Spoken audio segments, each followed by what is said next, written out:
nós vamos começar a mensagem hoje lá no primeiro livro de Samuel, no capítulo 17 e no versículo de número 32. Nós vamos falar, daqui a pouco vamos entrar aqui na leitura, falar um pouquinho de Davi, mas deixa eu só explicar para você que a gente está há 2 domingos, né, falando a respeito do propósito do milagre. Como eu falava há pouco, eu achei até que já tinha encerrado essa série, né? Na verdade seriam só 2, mas Deus colocou no meu coração aqui algo para trazer ainda dentro dessa mesma esteira.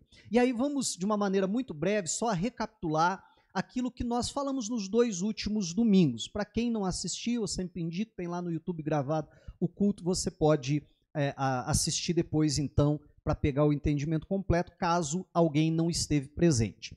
Mas no primeiro domingo nós focávamos, é claro que eu não vou pregar tudo, mas nós focávamos que o milagre, né, ele sempre na Bíblia muitas vezes chamado de um sinal, ou um prodígio, ou uma maravilha, né? O milagre, ele tem um propósito. E o propósito não é diretamente a pessoa que recebeu o milagre ou o bem-estar da pessoa que recebeu o milagre.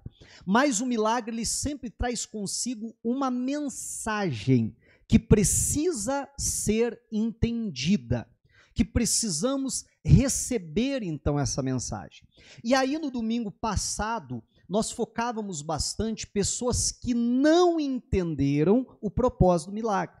Por exemplo, a Bíblia fala dos discípulos mesmo, que Jesus havia acabado de multiplicar pães e peixes, havia 5.000 homens ali fora, mulheres e crianças, todo mundo comeu, se fartou, e só tinha 5 pães e 2 peixinhos. Jesus faz aquele grande milagre. Em seguida, Jesus está terminando o culto ainda, dá ordem para os discípulos: entrem no barco e atravessem para o outro lado. Enquanto isso, Jesus encerra o culto e vai para o monte orar. E a Bíblia diz que vem uma grande tempestade e os discípulos estão lá remando contra a tempestade, a noite inteira não conseguem vencer aquela tempestade. E a Bíblia diz que Jesus, então, vendo que eles estavam fadigados de tanto remar, foi até eles de que forma? Lembra? Andando sobre as águas. Aí quando eles viram Jesus, começaram a gritar, se desesperar. Aí Jesus, que tinha intenção de passar à frente do barco, teve que mudar os planos e entrar no barco, e houve calmaria, houve bonança. E aí a Bíblia diz que eles ficaram muito maravilhados e aterrorizados. E aí a Bíblia diz assim: porque não entenderam o milagre dos pães. Amém? Então perceba que o milagre tinha uma mensagem. Se eles tivessem recebido a mensagem, eu até brinquei no domingo à noite aqui, lembra que tinha um personagem lá na escolinha do professor Raimundo? Captei a vossa mensagem.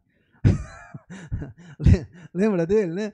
Então, se eles tivessem captado a vossa mensagem, eles não teriam passado por tudo aquilo. Mas eles não captaram a mensagem. Eles não entenderam o propósito do milagre. Isso não é eu que estou falando, isso é a Bíblia que está dizendo que eles não entenderam. E aí a Bíblia ainda diz assim: porque o coração deles estava endurecido. Aí a gente falou das cidades impenitentes, Corazim, Betsaida e Cafarnaum, né, que foi as cidades onde Jesus operou a maior parte dos milagres, por eles não terem se arrependido. E Jesus disse: se em Tiro e em Sidom tivesse acontecido isso, se em Sodoma tivesse acontecido, há muito eles teriam se arrependido, né? Então aquele povo não entendeu a mensagem do milagre, que era para que houvesse arrependimento, acharam que o milagre era um fim em si mesmo, e o milagre nunca é um fim em si mesmo, o milagre é um meio para um fim, o fim é a mensagem, a vontade de Deus, é o propósito que Deus tem naquilo, e eles não entenderam. E aí a gente falou, deu vários exemplos de pessoas que não entenderam o milagre. Pois hoje eu quero falar então de pessoas, ou pelo menos de um personagem bíblico aqui, a gente vai focar nele só para não se alongar, que entendeu, que captei a vossa mensagem, que entendeu o porquê do milagre. Entendeu que no milagre havia então uma mensagem. Amém? E nós vamos falar dele agora, que é justamente o Davi. Então, primeiro livro de Samuel, capítulo 17, versículo 32. Antes de eu ler, deixa eu contar só a historinha aqui, o que está acontecendo. A gente vai entrar na história no meio do caminho, então deixa eu dar o contexto. Os irmãos de Davi estão na guerra, a guerra é contra os filisteus, e tem um grandalhão lá, um tal de Golias, já ouviu falar dele? Né, um gigante. Grandalhão é para ajudar, né? Era um gigante. E ele todo dia ia lá diante do exército e desafiava, então, os israelitas, dizendo assim, olha, deem aqui um homem, um soldado para lutar comigo. Se esse soldado me vencer, pronto, vocês ganharam a guerra. Agora, se eu vencer ele, então nós ganhamos a guerra. Não precisa todo mundo lutar, todos os exércitos lutar. Vamos fazer um combate homem a homem. Era, de uma certa maneira, algo que não era inédito, né? Não vou dizer que era comum, mas que acontecia no passado esse tipo de coisa. Até porque um exército, uma nação perdeu o seu exército numa batalha, não era só uma batalha que ele ia ter muitas batalhas. A nação ficava completamente vulnerável. Então, o que eles mais queriam era não perder os seus homens, né? Mas, enfim, começou aquele desafio ali, já fazia 40 dias daquilo. E nada. Não apareceu um israelita para enfrentar. E aí o pai de Davi diz, Davi, que o Davi era pastor de ovelhas, né? Deixa as ovelhas aí, põe alguém para tomar conta e vai lá, já faz 40 dias e não vem notícia nenhuma. E quem que manda notícia para casa numa hora dessa? Vai contar o quê? Verdade ou não é?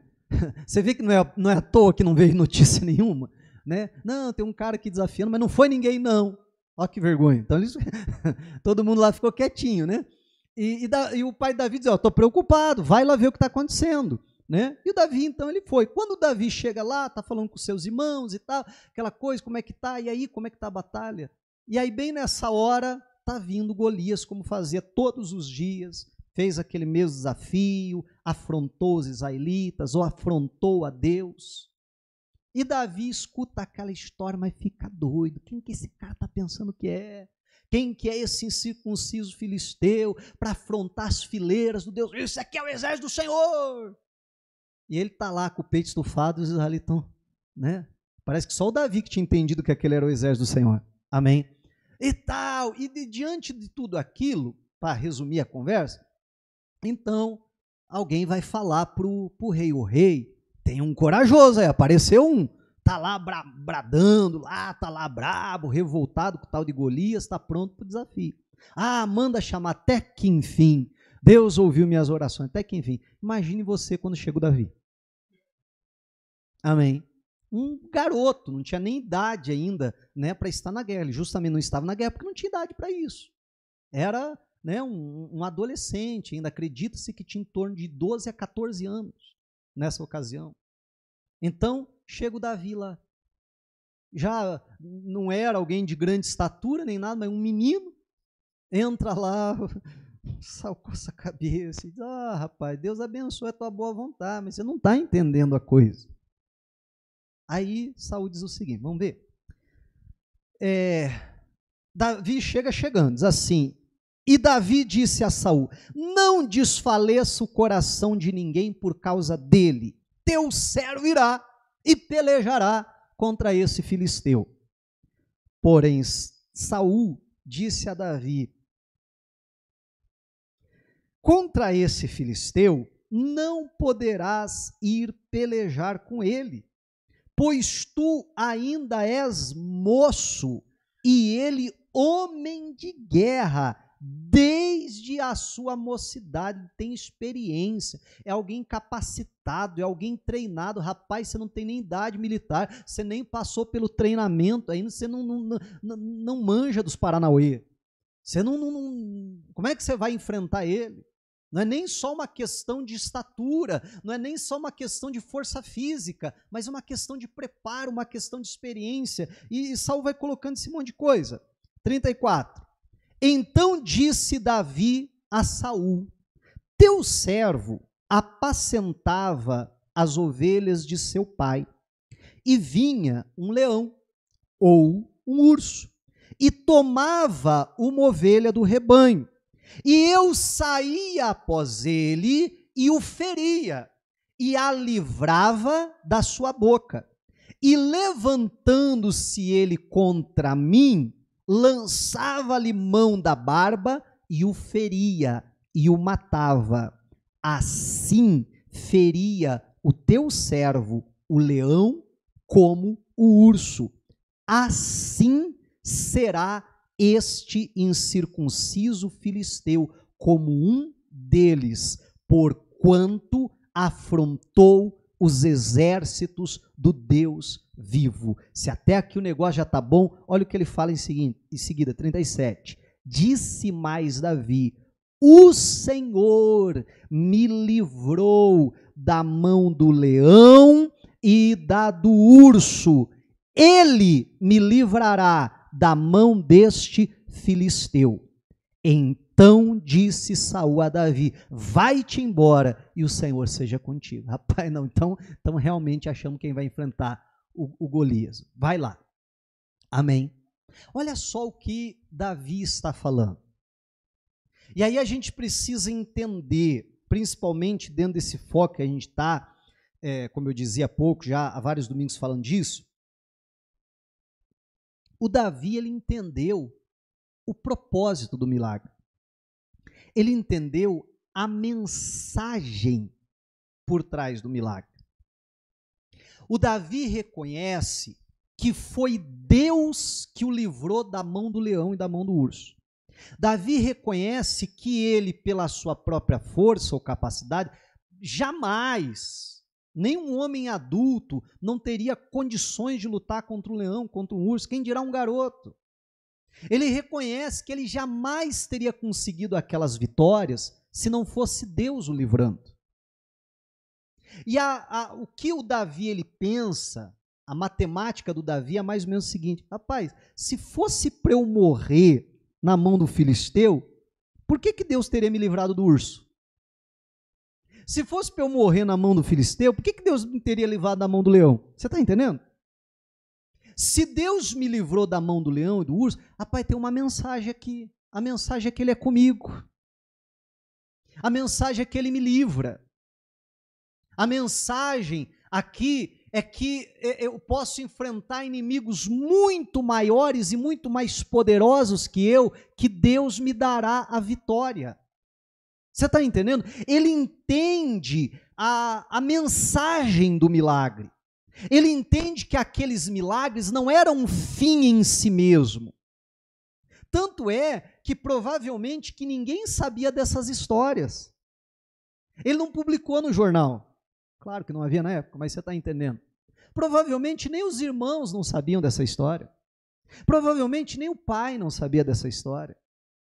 Porque ele entendia que aquilo ali não era o fim em si mesmo. Está compreendendo?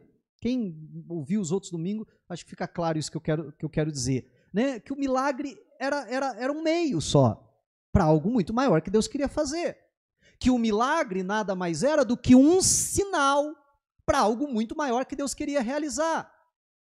E Davi consegue compreender, repito, por isso que me parece que ninguém sabia daquilo.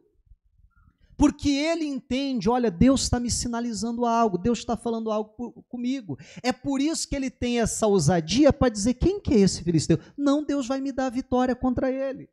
Meu irmão, qual é o versículo aqui que mostra que Deus falou com ele? Claro, Deus pode ter falado aqui ao coração dele, colocado aquela fé no coração dele, mas você está entendendo que Deus não precisa usar ninguém, como era muito comum nessa época, usar um profeta e alguém dizendo: Davi, Deus te escolheu para ir lá lutar com o filisteu, Deus está declarando que ele vai te usar. Não aconteceu isso com vários personagens? Por exemplo, Gideão, ele diz assim: tem certeza, Senhor? É eu mesmo. Não é isso? Alguém fala com ele? Não, porque ele entendeu a mensagem. Ele entendeu o propósito. Meu irmão, era por isso que a gente olha, e a Bíblia fala demais do Davi. É um dos personagens bíblicos que mais a Bíblia gasta tempo para contar a história dele. E não há um registro, um relato sequer de uma batalha que Davi perdeu. E me parece que isso acontece porque todas as vezes que ele vai entrar numa batalha, ele lembra do leão. Ele lembra do urso. Agora, depois disso aqui, ele lembra do gigante. Amém? E ele vai lembrando de todas as batalhas, dizendo: olha, tudo isso eram sinais. Tudo isso é uma sinalização que Deus está comigo. Então, se Deus operou lá no passado, então Ele vai operar hoje. Amém? Agora, o grande problema, meu irmão, é que quando a gente recebe um milagre e não entende o propósito daquele milagre, a gente pega aquele milagre, coloca num pedestal, olha aqui como se fosse um troféu. E me entenda, por favor, a gente tem que celebrar os milagres. Amém? A gente tem que celebrar, mas coloca num pedestal assim e acha que pronto, que é aquilo ali, que aquilo é o fim. Ah, eu alcancei esse milagre, aquilo é o fim. Não, meu irmão, aquilo é só o começo. Amém? É só o meio. Tem muito mais coisa para frente. Eu acho interessante como a Bíblia fala, lá do milagre da multiplicação do azeite da viúva, que o Eliseu, ele dá a seguinte instrução, ela tinha um pouquinho de azeite numa botija. Ele diz, pega vasos emprestados, vasos vazios, não poucos, muitos vasos. Meu irmão, humanamente falando, uma botija não enche um vaso, por óbvio. Amém? Mas ele diz, não, pega vários, muitos. Aí ela vai derramando, ou melhor, antes dela derramar, ele está dando a instrução ainda, ele diz assim, vai colocando o azeite e põe à parte o que estiver cheio. Amém? E começa a encher o outro. Encheu aquele, põe à parte o que estiver cheio e enche o outro. Meu irmão, num primeiro momento você olha assim essa instrução e diz assim, mas o Eliseu está exagerando, né? Precisa dizer para a mulher que ela precisa colocar do lado e pegar o outro? Será que a mulher não sabe que precisa fazer isso? Mas, meu irmão, perceba que nada, nenhuma vírgula está na Bíblia à toa. Aquela instrução que Eliseu estava dando para a mulher é a seguinte, o milagre aconteceu, encheu, glória a Deus, celebra, se alegra, mas põe do lado porque tem mais. Porque esse é só o começo. Você está entendendo em nome de Jesus? Mas muitos de nós, no lugar daquela mulher, está enchendo, encheu, põe lá em cima da estante, não deixa ninguém mexer, vamos vender, não vende esse óleo não, esse é o óleo do milagre, não é assim?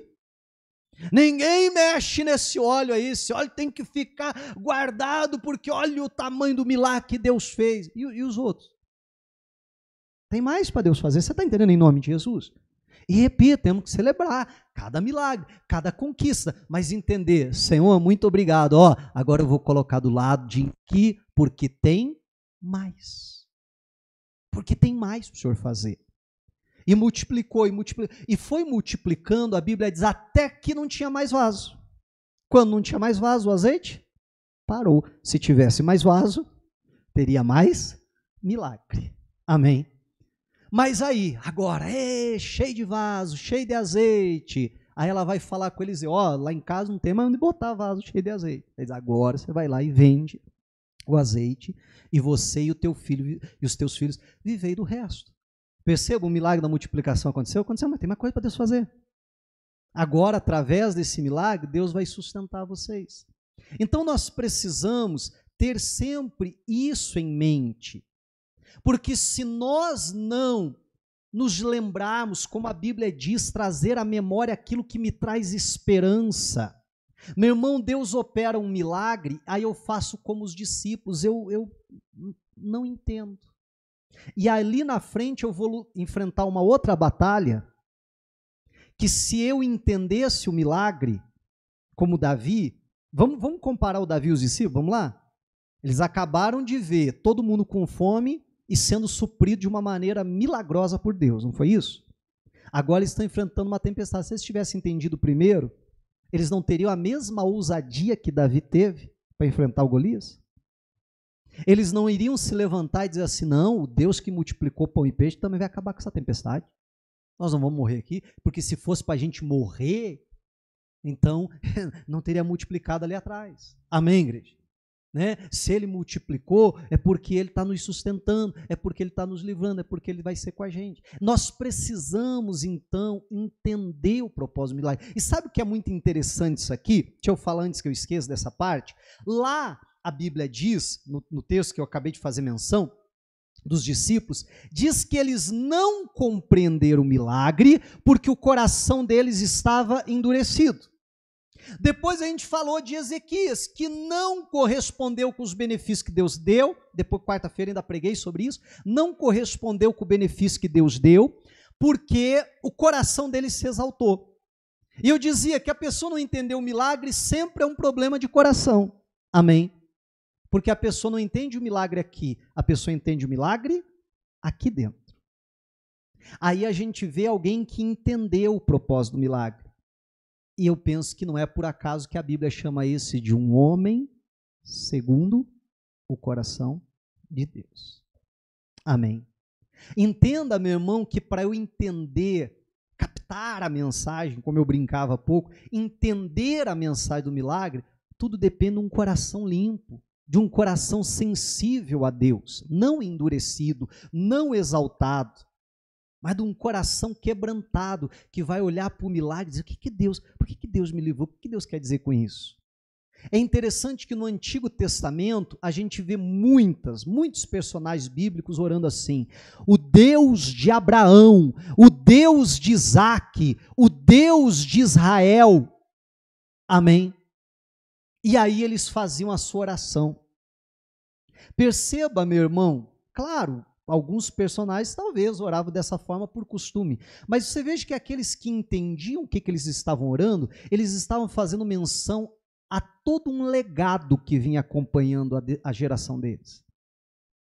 Eles olhavam lá para trás e diziam, o Deus que foi com Abraão, o Deus que foi com Isaque, o Deus que foi com Jacó, ou com Israel, como Deus mudou o nome dele, amém, é o Deus que continua hoje sendo com a gente.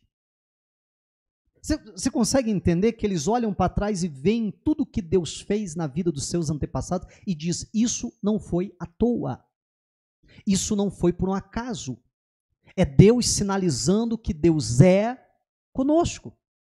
E eles pegavam carona, não é isso?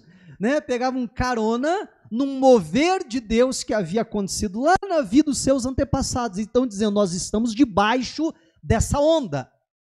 Nós estamos debaixo dessa unção. Nós também somos beneficiários disso. E ao orar, eles faziam menção justamente disso. E nós precisamos sempre entender, repito, o propósito do milagre. E entender que se Deus operou na nossa vida, meu irmão, não é para acabar ali. Não é um fim em si mesmo. Alcancei o milagre, pronto, era aquilo que eu queria. Agora deixa eu ver na minha listinha lá o que mais que eu estou precisando. Agora eu vou começar a buscar pelo outro milagre. Você está entendendo? Aí quando chega, consegui e tal. E mesmo a grande maioria dos cristãos é assim que tem vivido. Mas não consegue fazer o link de uma coisa com a outra. É igual aquelas pessoas que abrem a Bíblia, lê um versículo, não estou querendo falar mal dos meus colegas, mas já falando, né? Muitos pastores têm dificuldade com isso. Leem uma passagem bíblica e querem fazer doutrina em cima de uma passagem bíblica e não conseguem enxergar o todo. Só tem uma microvisão e não consegue ter uma macrovisão. Eu tenho que olhar para a Bíblia e entender a Bíblia como um todo. Amém? Eu não posso, eu tenho que interpretar uma passagem bíblica à luz de tudo aquilo que a Bíblia fala. E às vezes nós fazemos isso também na nossa vida particular. Nós olhamos, setorizamos a nossa vida. Essa área, aquela outra, e não conseguimos olhar o todo da nossa vida. E não conseguimos olhar como Deus operando numa área da nossa vida. Meu irmão, é um sinal, né? Não, Deus está abençoando aqui, então, agora eu tenho que orar mais para Deus abençoar aquele outro lado. Não é assim mais ou menos que pensamos? Geralmente? Não, eu tenho que olhar como um todo, eu tenho que ter a macrovisão. Olhar lá para trás, para aquilo que Deus já operou na minha vida. E aí tem muita gente, frustrada, porque ela fica se comparando com os outros. Aí, meu irmão, eu fico me comparando com o irmão Alexandre. Aí eu fico me comparando com o irmão Pedro. Aí eu fico me comparando, sei lá, com quem mais. Todo mundo enfileirado assim. Aí falaram assim, quem chegar lá vai ganhar, não sei o que e tal. Aí falaram assim, pessoal, quem tem os pais, quem tem pai, dá um passo à frente. Aí deu um passo à frente. Ninguém estava entendendo muito bem ainda. Esses aqui estão empolgados. Vou largar mais de perto. Quem tem os dois pais e que os dois pais são casados, dá mais um passo. Aí uns ficaram lá atrás, outros ficaram aqui, outros já estão aqui. Quem veio de um bairro que não tinha violência, veio de uma boa família e tal, dá um passo à frente. Aí já foi diminuindo. E aí começou a acontecer que os que estavam lá atrás começaram assim, ó.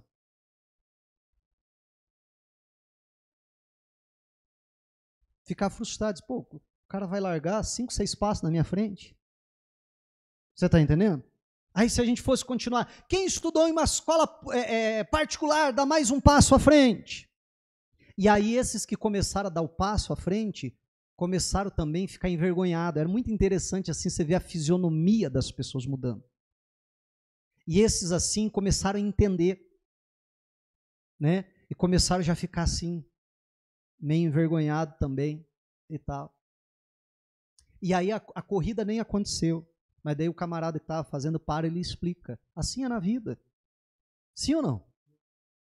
Quem não teve pai e mãe, meu irmão, você entende que está largando um pouquinho mais atrás que os outros? Aí vamos trazer para a nossa realidade. Quem o pai e a mãe não era convertido, não está largando muito atrás de quem o pai e a mãe já era convertido? Sim ou não? Entende? Tem gente que está largando na tua frente. E aí lá no meio da corrida você quer dizer assim, poxa vida, o cara está lá na frente. Meu irmão, mas talvez ele já largou muito na sua frente. Então não se compare com ninguém, olha para a tua trajetória. Você está entendendo o que eu estou falando? Porque se você olhar para a tua trajetória, você diz, cara, eu sou um campeão. Eu já cheguei até aqui. Rapaz, olha, tem um colega meu, acho que a maioria de vocês sabem, né? Eu luto jiu-jitsu. E aí tem um colega meu que ele sempre fala assim, né? Ele é mais velho que eu, mas eu acho que ele acha que a gente tem quase a mesma idade, porque ele sempre brinca com isso. Ele não sabe que eu sou novinho, mas tá bom. E aí, assim, tem lá uns rapazes de 18, 19, 20 anos que treina direto, que faz musculação, que faz isso, que faz aquilo. E aí você tem trabalho, tem família, já não está assim no auge da sua forma física, né? Porque a idade chega para todo mundo, né? E ele sempre fala assim, né? Ele até brinca, vamos rolar aí nós, que nós somos tiozinho, né? Eu já estou nesse nível, gente, tá ficando feio o negócio pro meu lado, né? Não tá fácil, eu acho que é os cabelos brancos, que eu tenho que começar a pintar.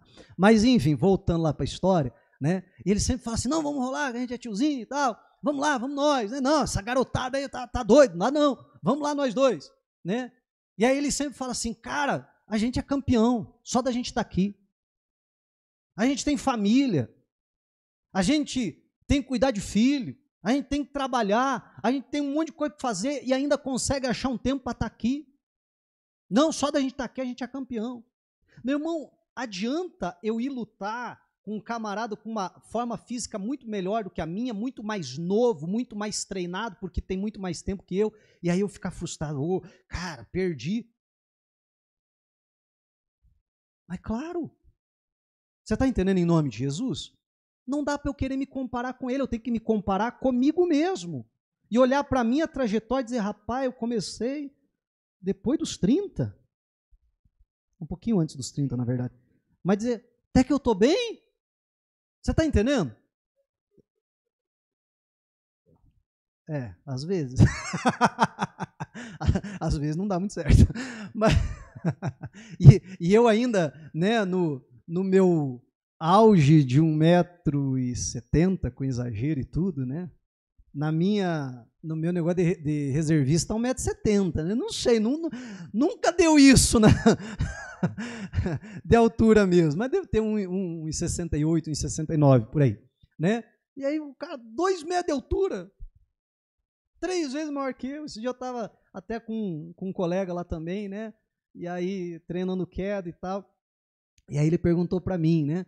Ele falou assim, ele tem sotaque, assim, ele é de Camarões, né? Ele perguntou, qual que é o teu peso? Eu falei 76. Ele falou assim, eu 106. Então, assim, só uma diferençazinha, né, de peso e de tamanho, né? Então, você entende essas coisas? E às vezes a gente não consegue ver isso e quer se comparar com os outros. Eu acho interessante, uma vez eu vi o pastor Silas Malafaia, ele falando de quando ele assumiu a igreja do sogro dele, do pastor José Santos. E o presidente da igreja, né, era o pastor José Santos. E aí precisou fazer então a transição. Eu não lembro se foi quando ele faleceu ou um pouco antes e tal, mas precisou ser feito então a transição ali da liderança da igreja. E ele conta que ele chegou para a igreja e falou assim, ó, primeira coisa que eu vou falar para vocês, nunca me comparem com o pastor José Santos, porque é uma covardia vocês me comparar com ele. Porque vocês querem comparar alguém que está começando com alguém que já está chegando no final. Você está entendendo? Então nunca me comparem com ele. Eu achei muito interessante isso que ele falou. E aí, juntando com tudo isso que eu estou falando aqui, você está entendendo? Não se compara com ninguém, meu irmão. Olha para a tua trajetória, olha para da onde Deus te tirou. E aí começa a ver todos os milagres que Deus já fez, todos os milagres que Deus já operou na tua vida, está entendendo? E isso precisa ser como Davi, olha, o Deus que me livrou do leão, o Deus que me livrou da mão do urso, é o Deus que vai me livrar da mão desse circunciso filisteu, porque eu estou entendendo por que Deus me livrou lá atrás. Meu irmão, e se a gente olhar para a nossa história, para a nossa trajetória, a gente vai entender por que muita coisa está acontecendo hoje. Amém? Ou melhor até, por que muita coisa aconteceu no nosso passado. Para nos preparar, para nos capacitar para aquilo que nós estamos enfrentando hoje. Mas se a gente não consegue linkar uma coisa com a outra, se a gente não consegue entender o propósito do milagre, e repito, precisa de um coração correto para isso, a gente está igual os israelitas, morrendo de medo. Ai, o filisteu, ó, que grandalhão. Meu irmão, o Davi foi lá, deu uma pedrada na cabeça do bicho. Amém? Pau, tombou, tirou a espada dele, não precisou nem de espada, não precisou nem levar a espada para a batalha, tirou a espada do próprio Golias e arrancou a cabeça dele. Venceu com uma pedrada. Amém, igreja? Mas porque alguém entendeu. Aí a Bíblia diz, não faz muito tempo, eu até preguei isso aqui na igreja, vamos para o livro de Salmos, Salmo 78. Salmo 78, versículo 9. Diz assim, ó, acharam aí? Salmo 78, 9. Os filhos de Efraim, armados e trazendo arcos, o que eles fizeram? Retroceder no dia da peleja. Aparentemente estavam preparados, estavam prontos, mas no dia da peleja, na hora do vamos ver, o que eles fizeram? Saíram correndo. Por que eles fizeram isso? Não guardaram o conserto de Deus e recusaram andar na sua lei. 11. E esqueceram-se das obras e das maravilhas que lhes fizera ver, maravilhas que ele fez à vista de seus pais na terra do Egito, no campo de Zoar. Aí vai falando, dividiu o mar e os fez passar por ele, fez com que as águas parassem no montão, de dia os guiou com nuvem e tal, e vai falando um monte de coisa que Deus fez. Mas o que eu quero lhe chamar a atenção é que a Bíblia, não é eu que estou afirmando, a Bíblia está afirmando que eles correram, que eles fugiram da batalha porque eles se esqueceram do que Deus fez. Porque eles não se lembraram de tudo que Deus já havia operado na vida deles. Você está me acompanhando? Vou trocar aqui as palavras. Porque eles não entenderam o propósito do milagre. O que a Bíblia está dizendo aqui é que se eles tivessem se lembrado de tudo que Deus fez, gente, Deus abriu o Mar Vermelho para nós. Deus nos guiou com uma coluna de fogo, Deus nos guiou com uma coluna de nuvem. Deus mandou pão do céu. Deus foi com a gente até agora. Rapaz, mas não vai ser essa batalha que a gente vai perder. Porque se fosse para eu ser derrotado aqui, Deus não teria me livrado lá atrás. Amém, igreja? Então esse foi o motivo deles recuarem. Eu e você precisamos entender o propósito do milagre, como Davi fez, em nome de Jesus Cristo. Amém? Ter essa fé, ter essa ousadia, ter essa coragem em nome de Jesus Cristo.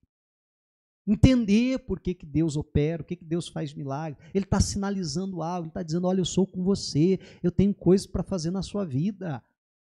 Você não vai morrer no meio do caminho, você vai chegar até o final. Amém, igreja? Mas se eu não entender, eu paro no meio do caminho. Tem muita gente parando, porque não está entendendo. Para a gente fechar, Salmo ainda, 103. Também, esses dias atrás, já tinha pregado esse. Até foi numa Santa Ceia. Não lembro se foi na passada ou na retrasada. Mas olha o que a Bíblia diz aqui, ó, Salmo 103, versículo 1, diz assim, ó, bendize, ó minha alma, ao Senhor, e tudo que há em mim, bendiga o seu santo nome. Bendize, ó minha alma, ao Senhor. Vamos lá? Todo mundo lê junto? E não te esqueças de nenhum dos seus benefícios. Davi se esqueceu dos benefícios de Deus? Não. Davi se lembrou, por isso teve a vitória. Os filhos de Efraim se esqueceram? Se esqueceram, por isso que retrocederam, por isso que fugiram da batalha. Aí a gente falou na semana passada do Ezequias. O Ezequias se esqueceu do benefício que Deus lhe fez. Não correspondeu com Deus. Amém, igreja? E por causa disso perdeu, sofreu. Trouxe sofrimento para toda a nação. E a Bíblia está dizendo, não se esqueça de nenhum dos seus benefícios. Aí a Bíblia continua, é Ele que perdoa as tuas iniquidades e sara todas as tuas enfermidades, quem redime a tua vida da perseguição e te coroa de benignidade e de misericórdia, quem enche a tua boca de bens, de sorte que a tua mocidade se renova como a águia. Diga a glória a Deus. A Bíblia está dizendo, não se esqueça de nenhum dos benefícios de Deus. Não se esqueça de nada que Deus já operou na tua vida. Não tem uma microvisão. Lá atrás Deus me livrou, né? Agora eu não sei o que vai ser da minha vida. Eu acho que dessa vez eu não escapo. E não é assim que a maioria pensa? Meu irmão, eu estou tendo uma microvisão, eu estou separando uma coisa com a outra. Não, eu tenho que olhar para a macrovisão. Eu tenho que olhar e dizer, pera lá, Deus foi comigo ali, Deus me livrou naquela situação, naquela outra, essa aqui vai ser mais uma que eu vou testemunhar. Amém? Essa aqui vai ser mais uma que Deus vai me dar vitória em nome de Jesus. Mas Deus está mostrando que Ele é comigo. Se Ele não fosse comigo, Ele não teria feito nada disso na minha vida. Eu tenho que entender o propósito do milagre. Amém? E assim, meu irmão, eu vou poder ser um vitorioso na vida como Davi foi. Porque toda a batalha que ele ia entrar, ele olhava para trás e se lembrava de todas as vitórias que ele já teve. Amém? E no coração dele está dizendo, essa vai ser mais uma. É assim que nós precisamos olhar. Nós precisamos entender o propósito do milagre. Começamos lá atrás falando que o milagre tem uma mensagem. Falamos de pessoas que não corresponderam, que não entenderam o milagre. Mas hoje nós estamos falando de pessoas que entenderam, que compreenderam. E esse precisa ser eu e você, com o coração correto, como nós já falamos. Mas olhar não só, sabe, cada nova batalha, olhar como se fosse uma batalha independente. Não, aquela nova batalha faz parte da minha vida, ela faz parte da minha trajetória. Então eu tenho que olhar, sabe, tudo. Olha quanta coisa eu já passei na vida, olha quanta coisa Deus já me livrou. Olha como Deus conduziu a minha vida até aqui. Amém, igreja? Eu tenho que olhar e dizer, não, Deus é comigo, em nome de Jesus, essa luta vai passar, essa situação, eu vou vencer em nome de Jesus, é Ele que me livrou da mão do leão, foi Ele que me livrou da mão do urso, e vai ser Ele que vai me livrar da mão desse circunciso filisteu. Diga a glória a Deus e vamos aplaudir a Jesus.